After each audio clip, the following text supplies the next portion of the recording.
The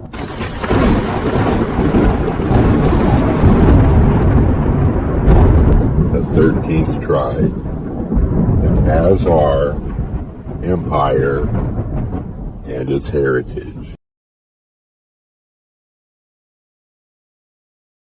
In discussing Russian-Byzantine relations in the 9th and 10th centuries, I have been able to quote at length from two detailed sources, Constantine's De Administrado and the primary Russian Chronicle. But on the Russian Khazar confirmation during the same period to which we now turn, we have no comparable source material. The archives of Atil, if they ever existed, have gone with the wind. And for the history of the last 100 years of the Khazar Empire, we might again fall back on the disjointed, casual hints found in various Arab chronicles and geographies.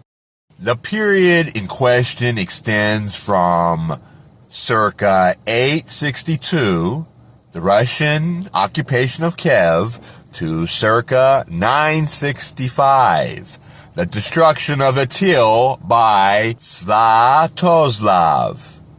After the loss of Kiev and the retreat of the Magyars into Hungary, the former western dependencies of the Khazar Empire, except for parts of the Crimea, were no longer under the Khagans' control, and the Prince of Kiev could, without hindrance, address the Slavnik tribes in the Dnieper Basin with the cry, "Pay nothing to the Khazars."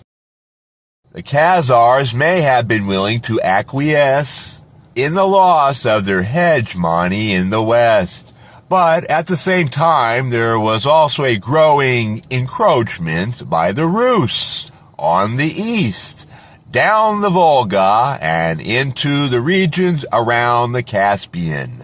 These Muslim lands bordering on the southern half of the Khazar Sea, Azerbaijan, Julan, Shirvan, Tabaristan, Jurjan, were tempting targets for the Viking fleets, both as objects of plunder and as trading posts for commerce with the Muslim Caliphate.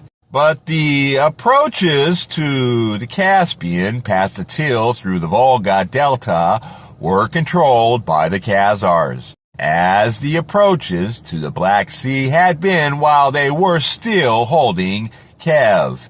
And control meant that the Rus had to solicit permission for each flotilla to pass and pay the 10% customs due, a double insult to pride and pocket. For some time there was a precarious modus vivendi. The Rus flotilla paid their due, sailed into the Khazar Sea, and traded with the people around it. But trade, as we saw, frequently became a synonym for plunder. Sometime between 864 and 884, a Rus expedition attacked the port of Abaskan in Tabaristan. They were defeated, but in 910 they returned, plundered the city and countryside, and carried off a number of Muslim prisoners to be sold as slaves. To the Khazars, this must have been a grave embarrassment because of their friendly relations with the Caliphate, and also because of the crack regiment of Muslim mercenaries in their standing army. 3 years later, in 913, matters came to a head in an armed confrontation which ended in a bloodbath. This major incident, already mentioned briefly in Chapter 3, Part 3, has been described in detail by Masudi, while the Russian Chronicle passes it over in silence. Masudi tells us that sometime after the year of the Hijra, 300, 912-913, a Rus fleet of 500 ships, each manned by 100 persons, was approaching Khazar territory. When the ships of the Rus came to the Khazars posted at the mouth of the strait, they sent a letter to the Khazar king, requesting to be allowed to pass through his country and descend his river, and so enter the Sea of the Khazars, on condition that they should give him half of what they might take in booty from the peoples of the sea coast. He granted them permission, and they descended the river to the city of Atil and passed through, came out on the estuary of the river, where it joins the Khazar Sea. From the estuary to the city of Atil, the river is very large and its waters abundant. The ships of the Rus spread throughout the sea. Their raiding parties were directed against Jillian, Jurjan, Tabaristan, Abaskun on the coast of Jurjan, the Naphtha country, Buku, and the region of Azerbaijan. The Rus shed blood. The Rus shed blood, destroyed the women and children, took booty, and raided and burned in all directions. They even sacked the city of Ardabil at 3 days' journey inland. When the people recovered from the shock and took to arms, the Rus, accordingly to their classic strategy, withdrew from the coast to the islands near Baku. The natives, using small boats and merchant vessels, tried to dislodge them. But the Rus turned on them, and thousands of the Muslims were killed or drowned. The Rus continued many months in this sea. When they had collected enough booty and were tired of what they were about, they started for the mouth of the Khazar River, informing the king of the Khazars and conveying to him rich booty according to the conditions which he had fixed with them. The Arsaha, the Muslim merchants in the Khazar army, and other Muslims who lived in Khazaria learned of the situation of the Rus and said to the king of the Khazars, "Leave us to deal with these people. They have raided the lands of the Muslims, our brothers, and have shed blood and enslaved women and children, and he could not gainsay them." So he sent for the Rus, informing them of the determination of the Muslims to fight them. The Muslims of Khazaria assembled and went forth to find the Rus, proceeding downstream on land from Atil to the Volga estuary. When the two armies came within sight of each other, the Rus disembarked and drew up in order of battle against the Muslims, with whom were a number of Christians living in Atil, so that they were about 15,000 men with horses and equipment. The fighting continued for 3 days. God helped the Muslims against them. The Rus were put to the sword. Some were killed and others were drowned. Of those slain by the Muslims on the banks of the Khazar River, there were counted about 30,000. 5,000 of the Rus escaped, but these two were killed by the Burtas and the Bulgars. This is Masudi's account of this disastrous Rus incursion into the Caspian in 912 through 13. It is, of course, biased. The Khazar ruler comes out of it as a double-crossing rascal who acts first as a passive accomplice of the Rus martyrers, then authorizes the attack on them, but simultaneously informs them of the ambush prepared by the Muslims under his own command. Even of the Bulgars, Masudi says they are Muslims. Although Ibn Fadlan, visiting the Bulgars 10 years later, describes them as still far from being converted. But though colored by religious prejudice, Masudi's account provides a glimpse of the dilemma, or several dilemmas, confronting the Khazar leadership. They may not have been unduly worried about the misfortunes suffered by the peoples on the Caspian shores. It was not a sentimental age. But what if the predatory Rus, after gaining control of Kiev and the Dnieper, were to establish a foothold on the Volga? Moreover, another Rus raid into the Caspian might bring down the wrath of the Caliphate.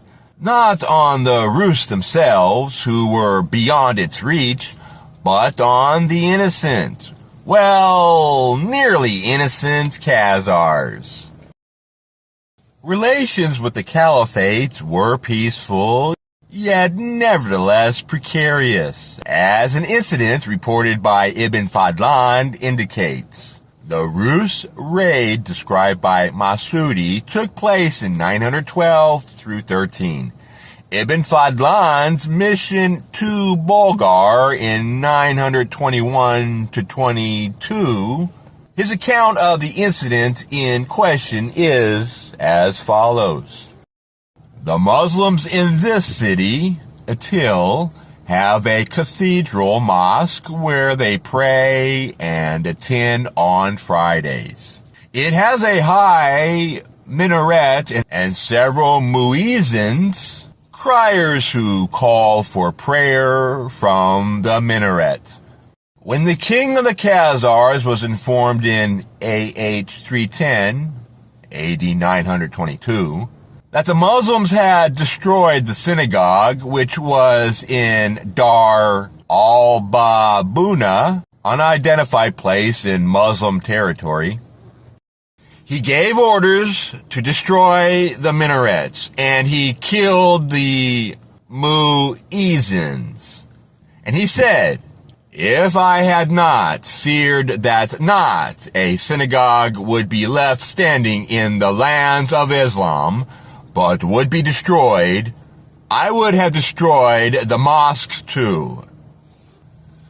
The episode testifies to the nice feeling for the strategy of mutual deterrence and the dangers of escalation.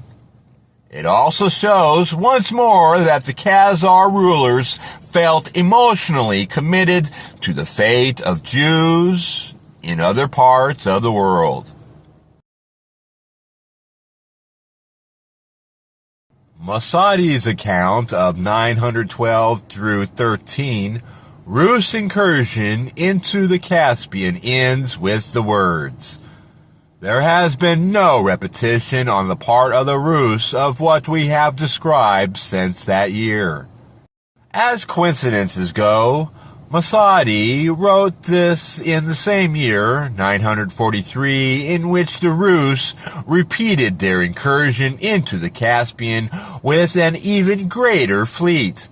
But Masudi could not have known this.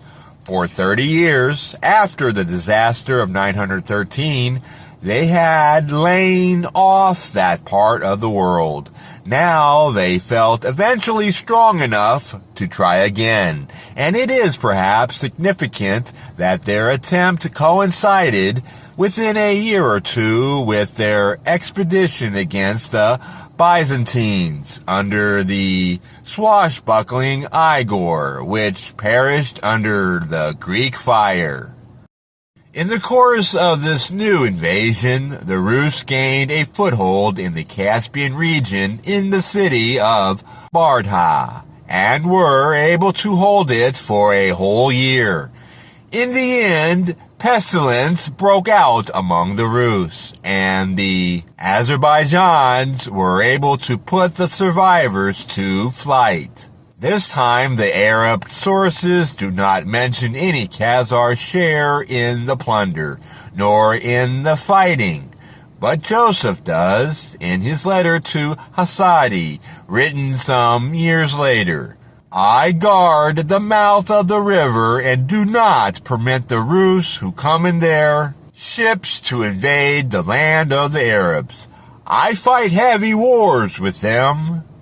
Whether or not on this particular occasion the Khazar army participated in the fighting, the fact remains that a few years later they decided to deny the Russian access to the Khazar Sea, and that from 943 onward we hear no more of the Rus' incursions into the Caspian.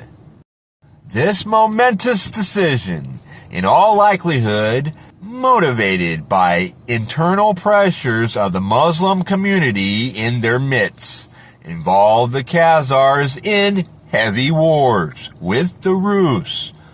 Of these, however, we have no records beyond the statement in Joseph's letter. They may have been more in the nature of skirmishes, except for the one major campaign of 965, mentioned in the Old Russian Chronicle, which led to the breaking up of the Khazar Empire. The leader of the campaign was Prince Svatozla of Kiev, son of Igor and Olga.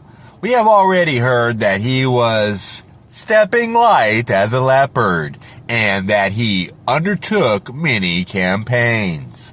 In fact, he spent most of his reign campaigning, in spite of the constant entreaties of his mother. He refused to be baptized, because it would make him the laughingstock of his subjects. The Russian Chronicle also tells us that on his expeditions he carried neither wagons nor cooking utensils, and boiled no meat, but cut off small strips of horse flesh, game, or beef, and ate it after roasting it on the coals. Nor did he have a tent, but he spread out a horse blanket under him, and set his saddle under his head, and all his retinue did likewise. When he attacked the enemy, he scorned doing it by stealth, but instead sent messengers ahead, announcing, "I am coming upon you." To the campaign against the Khazars, the chronicler devotes only a few lines, in the laconic tone which he usually adopts in reporting on armed conflicts. Svatozla went to Oka and the Volga, and on coming in contact with the Vyacheans, a Slavnik tribe inhabiting the region south of modern Moscow, he inquired of them to whom they paid tribute. They made answer that they paid a silver piece per plowshare to the Khazars. When they, the Khazars, heard of his approach, they went out to meet him with their prince, the Kagan, and the armies came to blows. When the battle thus took place, Svatozla defeated the Khazars and took their city of Biela-Vizha. Now, Biela-Vizha, the White Castle, was the Slavic name for Sarkel, the famed Khazar fortress on the Don. But it should be noted that the destruction of Itil, the capital, is nowhere mentioned in the Russian Chronicle, a point to which we shall return. The Chronicle goes on to relate that Svatozla also conquered the Yazians and the Karugians, Ossetians, and Circassians, defeated the Dunabi Bulgars, was defeated by the Byzantines, and on his way back to Kiev was murdered by a horde of Pecheans. They cut off his head and made a cup out of his skull, overlaid it with gold, and drank from it. Several historians have regarded the victory of Svatoslav as the end of Khazaria, which, as will be seen, is demonstrably wrong. The destruction of Sarkel in 965 signaled the end of the Khazar Empire, not of the Khazar state, as 1918 signaled the end of the Austro-Hungarian Empire, but not of Austria as a nation. Khazar control of the far-flung Slavonic tribes, which, as we have seen, stretched to the vicinity of Moscow, and now come to a definite end. But the Khazar heartland between Caucasus, Don, and Volga remained intact. The approaches to the Caspian Sea remained closed to the Rus, and we hear of no further attempt on their part to force their way to it.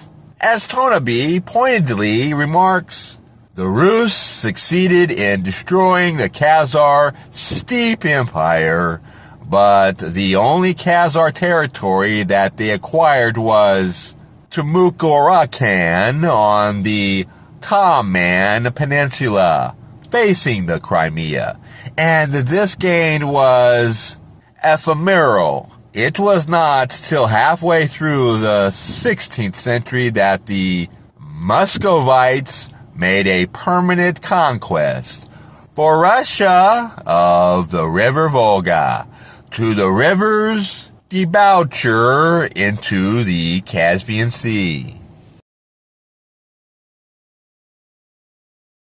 After the death of Svatoslav, civil war broke out between his sons, out of which the youngest, Vladimir, emerged victorious. He too started life as a pagan, like his father, and he too, like his grandmother, Olga, ended up as a repentant sinner, accepting baptism, and was eventually canonized.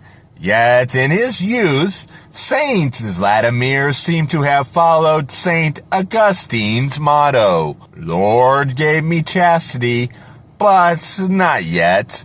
The Russian chronicle is rather severe about this. Now, Vladimir was overcome by lust for women. He had 300 concubines at Vyshgorod, 300 at Belgorod, and 200 at Boristovo. He was insatiable in vice. He even seduced married women and violated young girls, for he was a libertine like Solomon. For it is said that Solomon had 700 wives and 300 concubines, and he was wise, yet in the end he came to ruin. But Vladimir, though at first deluded, eventually found salvation. Great is the Lord, and great his power, and of his wisdom there is no end. Olga's baptism around 957 did not cut much ice, even with her own son. Vladimir's baptism in 989 was a monumentous event which had a lasting influence on the history of the world. It was preceded by a series of diplomatic maneuverings and theological discussions with representatives of the four major religions, which provide a kind of mirror image to the debates before the Khazar conversion to Judaism. Indeed, the old Russian chronicles account of these theological disputes constantly remind one of the Hebrew and Arab accounts of King Bulan's erstwhile brains trust. Only the outcome is different. This time there were 4 instead of 3 contestants, as the schism between the Greek and the Latin churches was already an accomplished fact in the 10th century, though it became official only in the 11th. The Russian Chronicles account of Vladimir's conversion first mentions a victory he achieved against the Volga Bulgars, followed by a treaty of friendship. The Bulgars declared, "May peace prevail between us till stone floats and straw sinks." Vladimir returned to Kiev, and the Bulgars sent a Muslim religious mission to convert him. They described to him the joys of paradise, where each man will be given 70 fair women. Vladimir listened to them with approval, but when it came to abstinence from pork and wine, he drew the line. "Drinking," he said, "is the joy of the Russes. We cannot exist without that pleasure." Next came a German delegation of Roman Catholics, adherents of the Latin Rite. They fared no better when they brought up as one of the main requirements of their faith, fasting according to one's strength. Then Vladimir answered, "Depart hence, our fathers accept no such principle." The third mission consisted of Khazar Jews. They came off worst.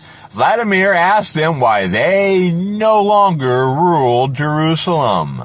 They made answer, "God was angry at our forefathers and scattered us among the Gentiles on account of our sins." The prince then demanded, "How can you hope to teach others while you yourselves are cast out and scattered abroad by the hand of God? Do you expect us to accept that fate also?" The fourth and last missionary is a scholar sent by the Greeks of Byzantium. He starts with a blast against the Muslims, who are accused above all men, like Sodom and Gomorrah, upon which the Lord let fall burning stones, and which he burned and submerged. For they moistened their excrements and poured the water into their mouths and anointed their beards with it, remembering Mahomet. Vladimir, upon hearing these statements, spat upon the earth, saying, "This is a vile thing." The Byzantine scholar then accuses the Jews of having crucified God, and the Roman Catholics in much milder terms of having modified the rites. After these preliminaries, he launches into a long exposition of the Old and New Testaments, starting with the creation of the world. At the end of it, however, Vladimir appears only half convinced, for when pressed to be baptized, he replies, "I shall wait yet a little longer," and then sends his own envoys, 10 good and wise men, to various countries to observe their religious practices. In due time, this commission of inquiry reports to him that the Byzantine service is fairer than the ceremonies of other nations, and we knew not whether we were in heaven or on earth. But Vladimir still hesitates, and the chronicle continues with a non sequitur. After a year had passed, in 988, Vladimir proceeded with an armed force against Cherson, a Greek city. We remember that control of this important Crimean port had been for a long time contested between Byzantines and Khazars. The valiant Chersonese refused to surrender. Vladimir's troops constructed earthworks directed at the city walls, but the Chersonese dug a tunnel under the city wall, stole the heaped up earth, and carried it into the city, where they piled it up. Then a traitor shot an arrow into the Rus camp with a message. There are springs behind you to the east, from which water flows into pipes. Dig down and cut them off. When Vladimir received this information, he raised his eyes to heaven and vowed that if this hope was realized, he would be baptized. He succeeded in cutting off the city's water supply, and Cherson surrendered. Thereupon, Vladimir, apparently forgetting his vow, sent messages to the emperors Basil and Constantine, joint rulers at the time, saying, "Behold, I have captured your glorious city. I have also heard that you have an unwedded sister. Unless you give her to me to wife, I shall deal with your own city as I have with Cherson." The emperors replied, "If you are baptized, you shall have her to wife, inherit the kingdom of God, and be our companion in the faith."